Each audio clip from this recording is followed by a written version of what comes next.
अस्सलाम वालेकुम प्यारे बच्चों, कल हमने पढ़ा था ज़े के बारे में। आज हम पढ़ेंगे हर्फ से के बारे में।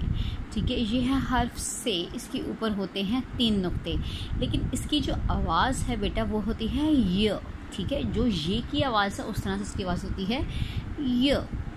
ठीक है, ये अक्सर अल्फाज के अंदर आता है। ठीक है, कभी कोई इससे लफ्ज़ स्टार्ट होता है, लेकिन ज़्यादातर ये उसके अंदर मौजूद होता है।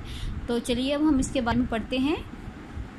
अजदहा, ठीक है, यहाँ पर इसके अंदर आया है अजदहा, यानी कि अजदहा का मतलब होता है बड़ा सांप। ठीक है, उसके बाद टेलीविजन इसके अंदर आया है। ठीक है, य आ या ल हा ला, याला। आ य दा ह आहा, अजदहा। अ य ऐ द हा आ दहा, अजदहा। याला बारी आई, टेलीविज़न कम देखो।